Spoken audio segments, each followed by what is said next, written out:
Gopi Jana Vallabha Girivara Dhari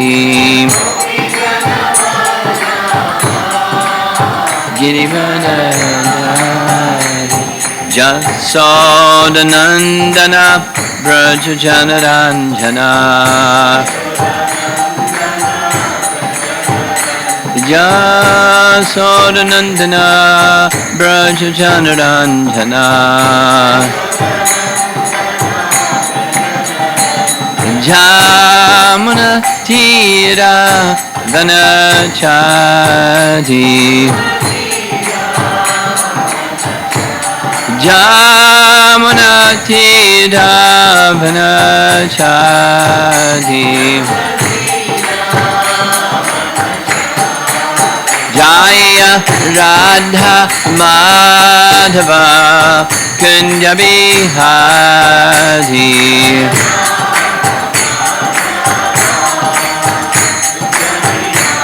Jaya Radha Madhava Kunja Bihari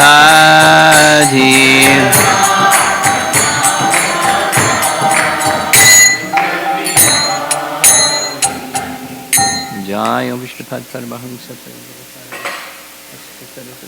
Srimad His Divine Grace A.C. Bhaktivedanta Swami Shri Prabhupada Ki Ananta Koti Vaishnavarinda Ki Grantaraj Srimad Bhagavatam Ki Gaur Premanandi.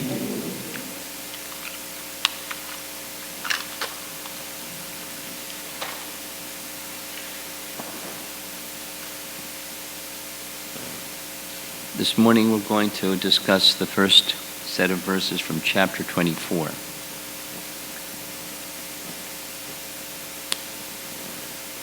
Very interesting contrast, or not exactly contrast, but Devahuti and Kardama flying around in this vimana. Chapter 23.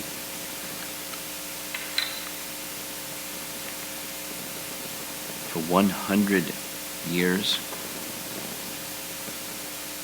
They lived together for a long time. And then when he left, it was phew. So,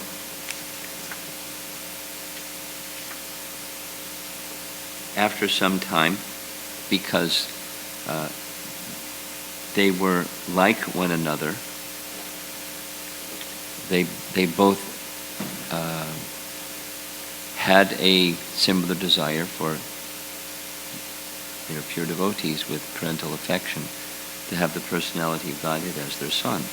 This vimana was created by the mystic power of Kardama for the purpose of having a suitable situation for Devahuti for the purpose of conceiving children. One of them being the personality of Godhead. So chapter 23 describes, by arrangement of the Supreme Lord, 9 daughters were born all at the same time, or the same pregnancy. Pretty amazing. Those of you that are mothers, imagine that one. And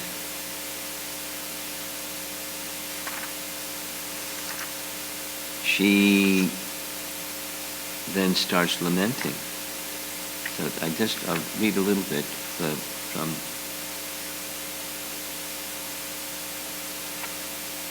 chapter 23.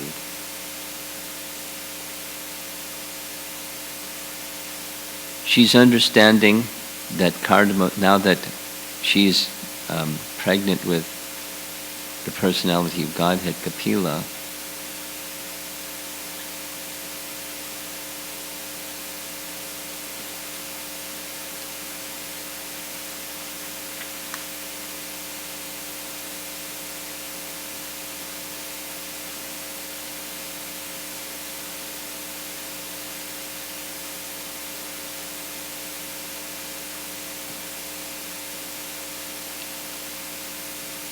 When she saw her husband was about to leave home, she smiled externally, but at heart she was agitated and distressed.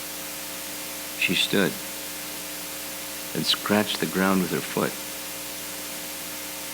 which was radiant with the luster of her gem-like nails. Her head bent down, she spoke in slow yet charming accents, suppressing her tears.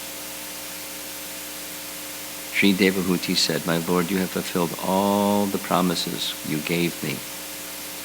Yet, because I am your surrendered soul, you should give me fearlessness too." Pretty smart lady. "My dear Brahmana, as far as your daughters are concerned, they will find their own suitable husbands and go away to their respective homes. But who will give me solace after your departure as a sannyasi?" So we heard that in chapter 33, how it worked.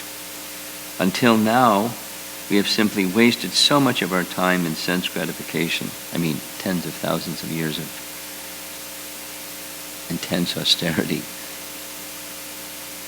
She's regretting this other section of time for the purpose of fulfilling their duties as householders and having the Lord as their son. Neglecting to cultivate knowledge of the Supreme Lord, not knowing your transcendental situation, I have loved you while remaining attached to the objects of the senses. Nonetheless, let the affinity I have developed for you rid me of all fear. Association for sense gratification is certainly a path of bondage, but the same type of association performed with a saintly person leads to the path of liberation, even if performed without knowledge. Anyone whose work is not meant to elevate him to religious life, anyone whose religious ritualistic performance do not raise him to renunciation, and anyone situated in renunciation does not lead him to devotional service to the Supreme Personality of Godhead, must be considered dead, although he is breathing. And the final verse, "My Lord, surely I have been solidly cheated by the insurmountable illusory energy of the Supreme Personality of Godhead, for in spite of having obtained your association, which gives liberation from material bondage, I did not seek such liberation."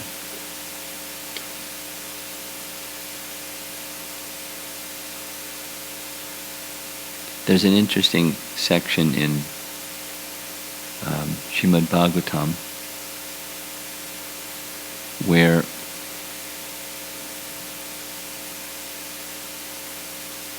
if I recall correctly, Narada visits Dwarka, and Vasudeva takes the opportunity to hear from Narada about the glories of Krishna, because he said,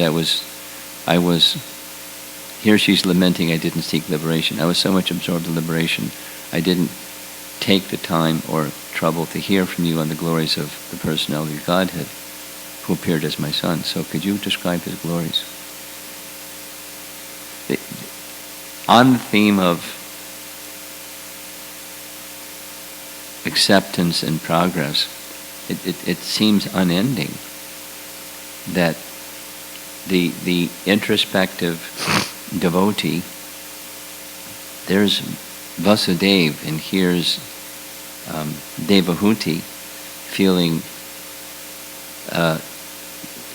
profound humility and eagerly seeking to go further.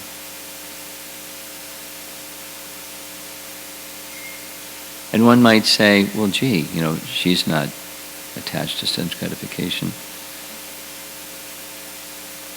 but she's seeing herself in that way. She's not influenced by the illusory potency of Maya, but she sees herself that way. So what to speak of us that are? And when we see ourselves that way, then what?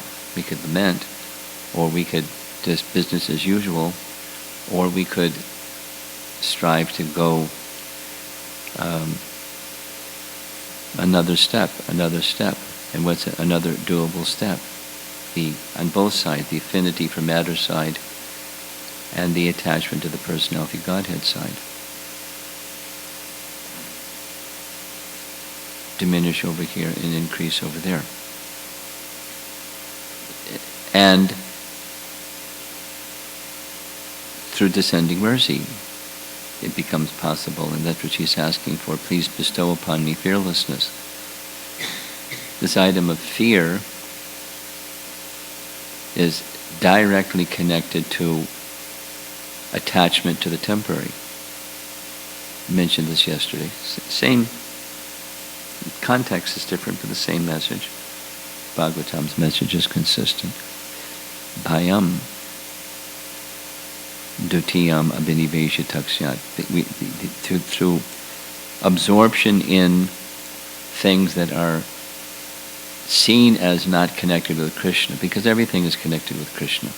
But if we see things as not connected with Krishna and become absorbed in them, the way that we would get absorbed in them is as an enjoyer of them, because they don't belong to Krishna, they can belong to me. So I become absorbed in the temporary, in the mood of an enjoyer. The imitation Purusha, because there is a real Purusha. If we take the imitation Purusha position, it's Maya, and there's fear. So she's very clear. She's requesting fearlessness, saying it's through attachment to you, fearlessness comes. And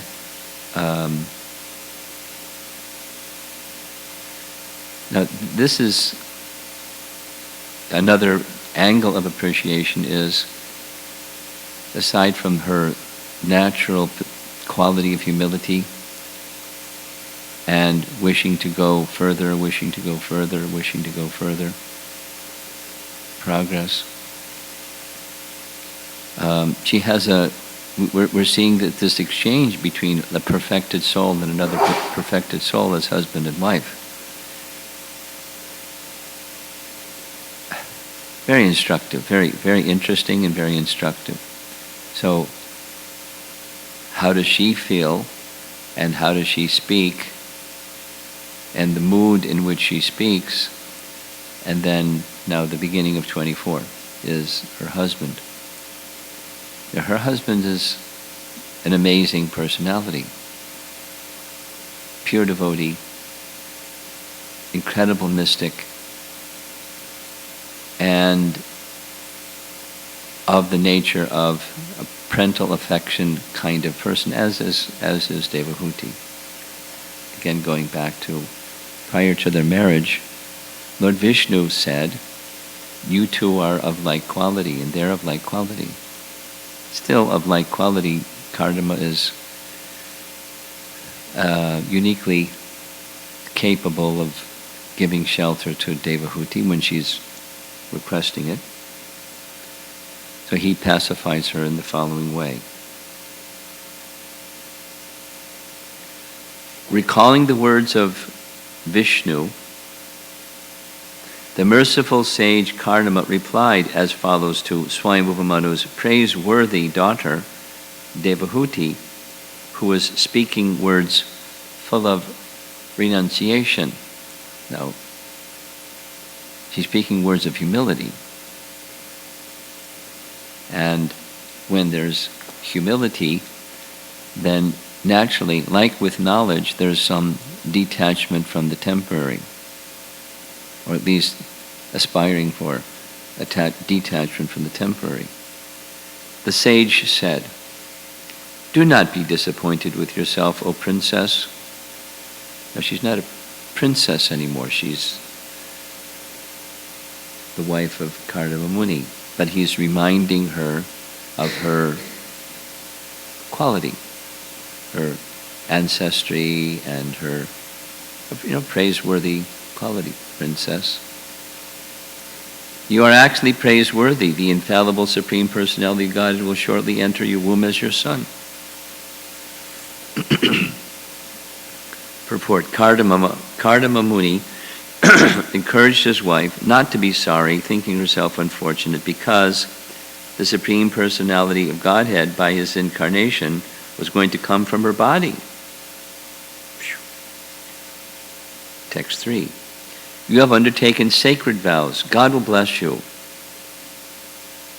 Hence, you should worship the Lord with great faith. This is how to get fearlessness. Through sensory control, religious observances, austerities, and gifts of your money in charity. So these are, using Prabhupada's term, high-grade activities which, when connected with bhakti, yield transcendental fruit, not just material piety. There's, according to Chaitanya Charitamrita, there's 3 levels of piety: material, liberation-oriented, and devotional. And there's activities corresponding to each of them. But even the material piety category, that if the intention behind them and the purpose of the fruits yielded by them is service to the personality of God, they act in a fully spiritual way. So he's advising her to do those things, not to abandon them, in a fully spiritual way.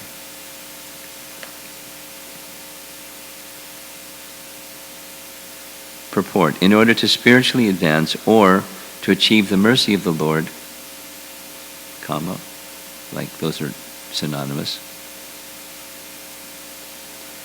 one must be self-controlled in the following manner, colon, he must be restrained in sense gratification and must follow the rules and regulations of religious principles. Without austerity and penance, and without sacrificing one's riches, one cannot achieve the mercy of the Supreme Lord. Kardama advised his wife, quote, you have to factually engage in devotional service with austerity and penance, following the religious principles and giving charity. Then the Supreme Lord will be pleased with you and he will come as your son. And she's doing all these things already. But he's just reminding her. Text 4. The personality of Godhead being worshipped by you will spread my name and fame. He will vanquish the knot of your heart by becoming your son and teaching knowledge of Brahman. Purport.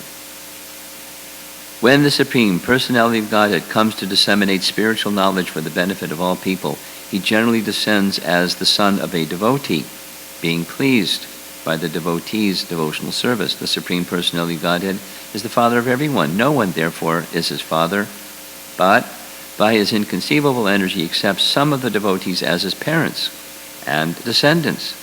It is explained here that spiritual knowledge vanquishes the knot of the heart. Matter and spirit are knotted by false ego. This identification of oneself with matter, which is called Hridaya Granthi, exists for all conditioned souls. And it becomes more and more tightened when there's too much affection for sex life. The explanation was given by Lord Rishabdev to his sons that this material world is an atmosphere of attraction between male and female. That attraction takes the shape of a knot in the heart, and by material affection it becomes still more tight. For people who hanker after material possession, society, friendship, and love, this knot of affection becomes very strong. It is only by Brahma Bhavana, from the verse, the instruction by which spiritual knowledge is enhanced, that the knot in the heart is cut to pieces. No material weapon is needed to cut this knot, but it requires bona fide spiritual instruction. Kardama instructed his wife Devahuti that the Lord would appear as her son and disseminate spiritual knowledge to cut the knot of material identification. Chidyante hridaya granthi, same as Canto 1, Chapter 2.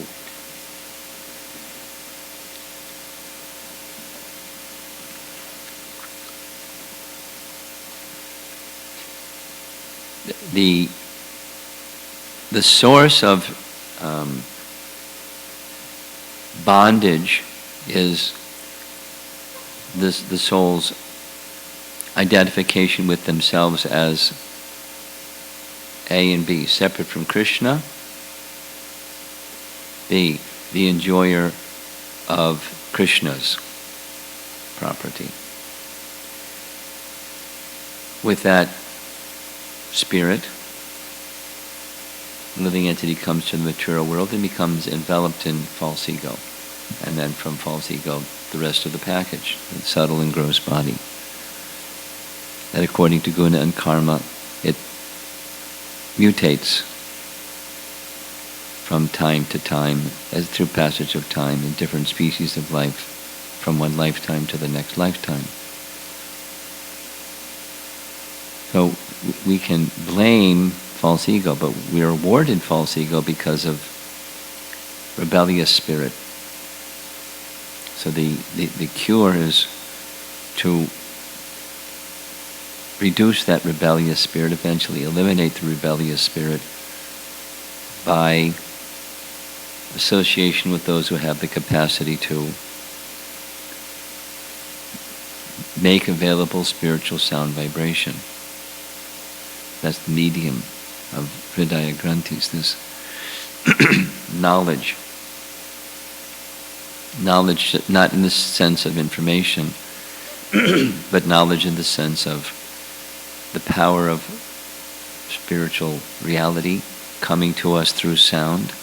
And when the receiver is on and that broadcasting is going, then this knot in the heart can be cut. Here it's described in that particular way. This is chapter 24. In later chapters, it describes that the power of bhakti can dissolve the subtle body. So it's a very important message. And without the power of bhakti, we're stuck. Even if one goes high with high-grade activities or aspiring for becoming one with God or whatever people do, the power of bhakti is the only means of dissolving this false ego. And how does that bhakti become awakened? Through sound. Through that sound vibration, Krishna is present, and Krishna, in contact with the soul, the potency is there for the soul to become attracted again to Krishna, the affinity for Krishna instead of the affinity for matter. And then through the medium of serving him, then the potential is there, the potency is there for false ego to become cut or dissolved. But the advice given by Kardama to Devahuti is actually for us. These activities, sense control, religious observances, following codes of conduct, and all those things that are important, alone they're external. Combined with bhakti, its simple metaphor is making wet wood into dry wood so it can ignite. The igniting force is bhakti. And the other activities are helping wet wood to become dry, helping us to become ignitable by bhakti, because bhakti is pure and as potent as Krishna is. It's Krishna's internal potency. Bhakti Devi.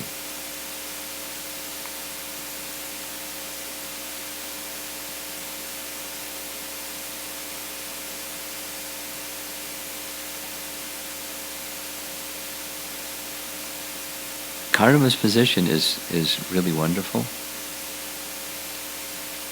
It describes him as all-knowing, And, of course, the one that's all-knowing is the personality of Godhead. But his speech is preceded by his remembering what Lord Vishnu said. I mean, his qualification is such that Lord Vishnu talks to him. He appears before him and speaks to him and instructs him and tells him what's coming attractions in the unfolding of his life. And who is Devahuti even before he meets Devahuti. So he's remembering all these things, and then in a affectionate and dutiful way, bringing her to that position of fearlessness. How? Through sound vibration. To do what? To take full shelter in the personality of Godhead, because you take shelter in something other than the personality of Godhead, then there's fear. So he's appropriately praising her because she's praiseworthy, remembering what Lord Vishnu said. But it's not just flattery, it's helping her to remember her real position and her the potential of achieving the perfection of life, and is supporting her in that way. So it's fantastic. How do we? This is husband and wife, but it can also just be friend and friend, or persons that understand another individual, how to help them. What can we do? Ultimately, the deliverer is Krishna, but we can extend Krishna's message, the process of bhakti, and be the well-wisher of others. And then others can say yes, no, or maybe, or whatever they want to say. In Devahuti's case, it's yes. It's not over, because there's a whole 9 more chapters of exchange. But she's moving according to the message that she hears from her qualified husband to whom she's attached.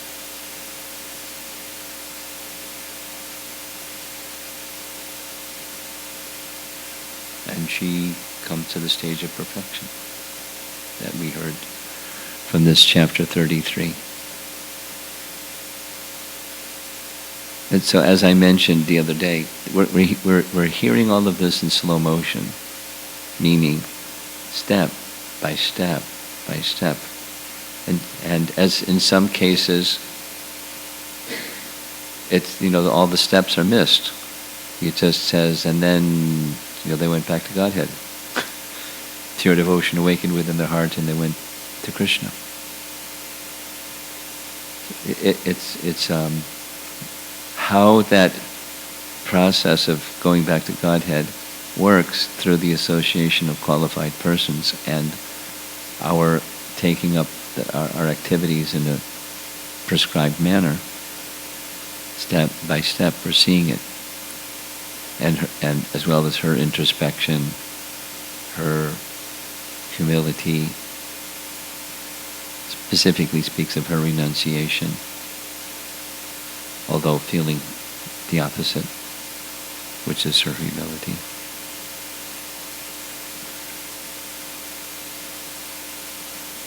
Very instructive.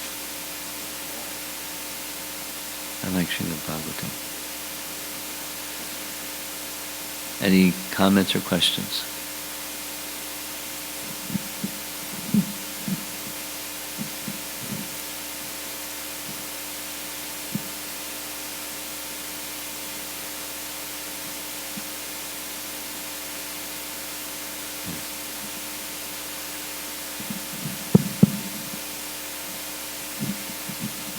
Hare Krishna, Guru Maharaj. In terms of this acceptance and progress, even though I keep hearing I have to have patience and gradually we will be able to go forward, at times it's so overwhelming, the current situation, that I would never be able to go out of it. It's the Anatta conscious. What was the punchline? The very last phrase, therefore? I'm trying to hear. My question specifically is, how do I cultivate the patience and Patience. not really in terms of expectation that I have to be at that pure devotional service platform. Well, there's two large categories. One is be impatient and suffer, and the other is hear instructions and be patient.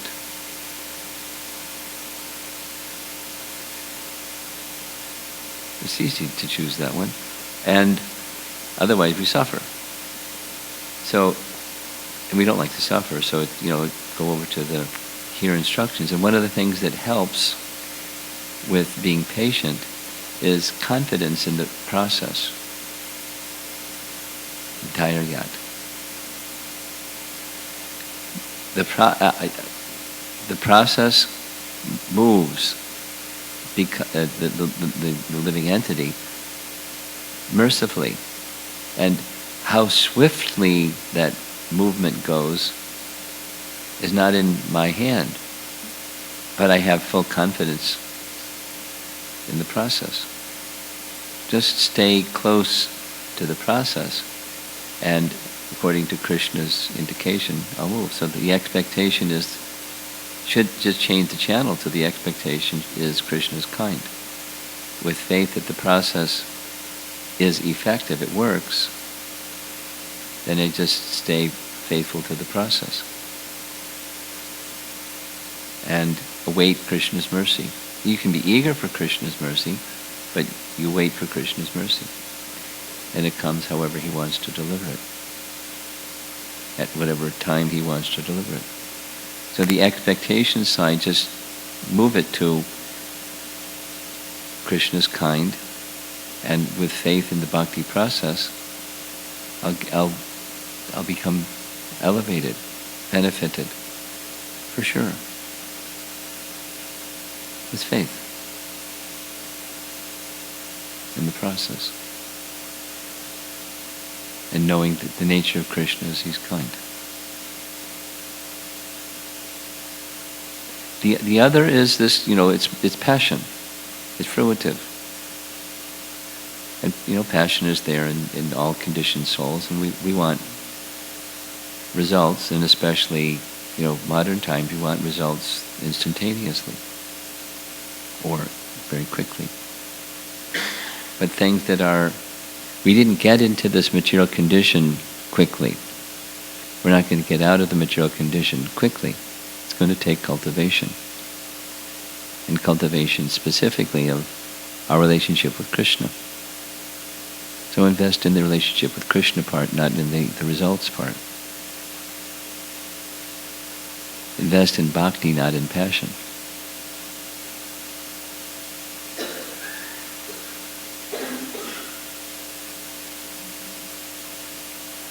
Something else? Yes? Maharaj, like you mentioned that we didn't get into this material condition quickly. Do you expound on that? Sure. How long have we had births and deaths in this world? Our conditioning is thick. How thick? Who can say? Super thick. So, to get to where we are didn't come overnight. To get out of where we are isn't going to happen overnight. We have a lot of bondage to deal with, a lot of contamination of heart to deal with. So that's something that helps with the patience department. I'm responsible for my misdeeds, how many lifetimes of misuse of free will, and the consequences of those misuse. I'm responsible for that. So it's not like a child. I want something instantly. I take responsibility for my past deeds, and therefore there's influences acting in my life that are due to those past misdeeds. Not just the reactions, but propensities. Guna and karma type.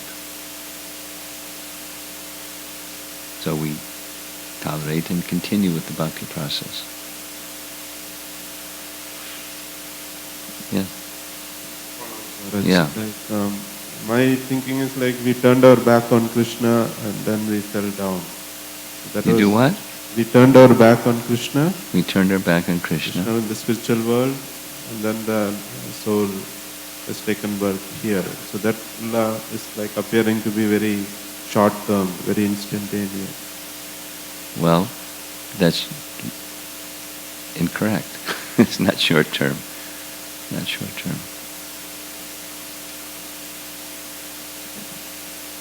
Maharaj, you mentioned that Lord Vishnu appears and he says to Kardama and Devahuti that No, he says to Kardama Muni. Kardama that you two are my nature. So can you No, he doesn't say that.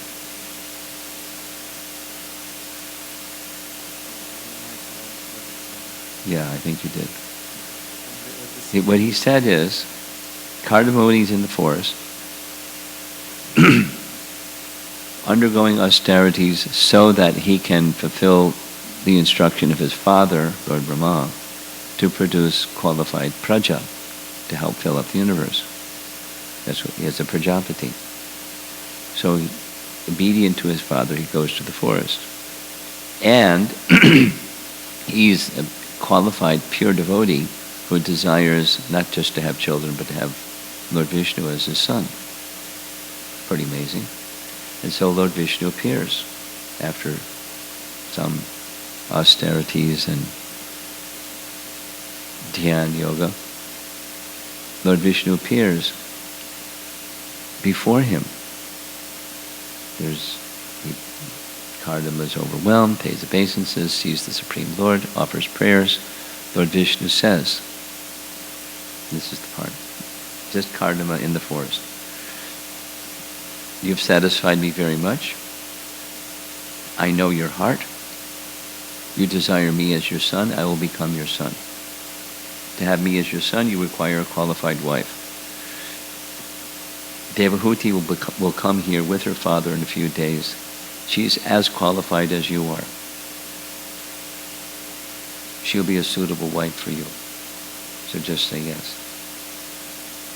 And some other things. Does that clarify? And the second question is, the purport says that the Supreme Personality will appear and he will spread the knowledge of Brahman. So Yeah, Sankhya philosophy. It's knowledge of Brahman. It's just another way of saying the same thing.